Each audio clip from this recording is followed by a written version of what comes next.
नमस्कार दोस्तों, defence show में आपका स्वागत है। तो दोस्तों, केंद्र में प्रधानमंत्री मोदी की सरकार आने के बाद से देश की ताकत में जबरदस्त इजाफा हुआ है और अब भारत पहले जैसा नहीं रह गया। इस नए भारत में तुरंत फैसला होता है। जी हाँ दोस्तों, पाकिस्तान लगातार भारत में आतंकवादी गतिविधियों को अंजाम देकर लुपड़ी चुपड़ी बातें कर बच जाता था, लेकिन दुनिया भी जानती है कि भारत में हर आतंक के पीछे पाकिस्तान का हाथ रहा है। चाहे वो मुंबई ब्लास्ट रहा हो, हैदराबाद ब्लास्ट रहा हो, पार्लियामेंट ब्लास्ट रहा हो या फिर वो उरी और पुलवामा अटैक ही क्यों ना हो, इन सभी ब्लास्टों में पाकिस्तान का ही हाथ रहा है। साथ ही दोस्तों, उरी और पुलवामा से पाकिस्तान के साथ ही दुनिया ने भी भारत की ताकत देख ली है, क्योंकि जब प्रधानमंत्री नरेंद्र मोदी ने अपने सैनिकों को खुली छूट दे दी कि हमारे हर जवानों का बलिदान जाया नहीं जाना चाहिए और एक एक कर उसमें शामिल आतंकियों को सजा मिलनी चाहिए, जिसके बाद भारत के वीर सपूतों ने आतंकियों को घर में घुसकर मारा। और इसी सर्जिकल स्ट्राइक के बाद पाकिस्तान जान गया कि अब भारत से दूर रहने में ही भलाई है। इसी के साथ ही भारत इन दिनों लगातार अपनी सैन्य ताकत बढ़ा रहा है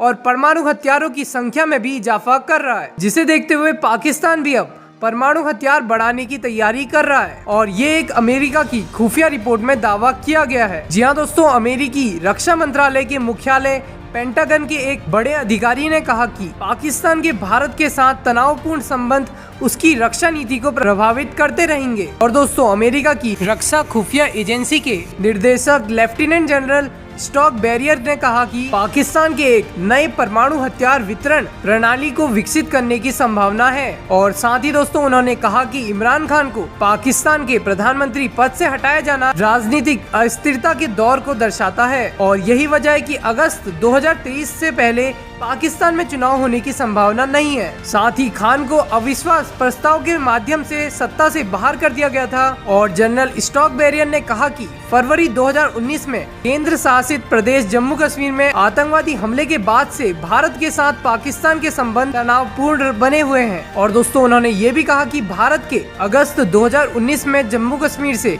विशेष राज्य का दर्जा वापस लेने के बाद से दोनों देशों के बीच तनाव और ज्यादा बढ़ गया है। और फरवरी 2021 में दोनों देशों के संघर्ष विराम समझौते को लेकर प्रतिबद्धता व्यक्त करने के बाद से सीमा पार से हिंसा में कमी आई है। भारत और पाकिस्तान ने हालांकि तब से अभी तक दीर्घकालिक राजनीतिक समाधान हासिल करने के लिए कोई सार्थक कदम नहीं उठाया है। और दोस्तों, वहीं परमाणु हथियार को लेकर हाल ही में एक रिपोर्ट आई थी जिसमें कि ये दिखाया गया था कि किस देश के पास कितने परमाणु हथियार हैं। और इस रिपोर्ट के अनुसार चीन और पाकिस्तान भारत से काफी आगे हैं। और दोस्तों, ये रिपोर्ट स्वीडन स्थित संस्था think tank Stockholm International Peace Research Institute की है, जो कि पिछले साल आई थी। और इस रिपोर्ट के अनुसार 2021 तक भारत के पास 156 परमाणु हथियार थे, वहीं पाकिस्तान के पास 165 और चीन के पास 350 परमाणु हथियार थे। और दोस्तों, अगर हम वहीं अमेरिका और रूस की बात करें तो 2020 तक अमेरिका के पास 5550 और रूस के पास 6255 परमाणु हथियार थे। और इन परमाणु हथियारों की संख्या के मामले में रूस सभी देशों से बहुत आगे है। तो दोस्तों, वैसे आपका क्या सुनना है इन सभी बातों पर? कमेंट बॉक्स में अपनी राय जरूर दें। अभी के लिए बस इतना ही। जय हिंद, वंदे मातरम।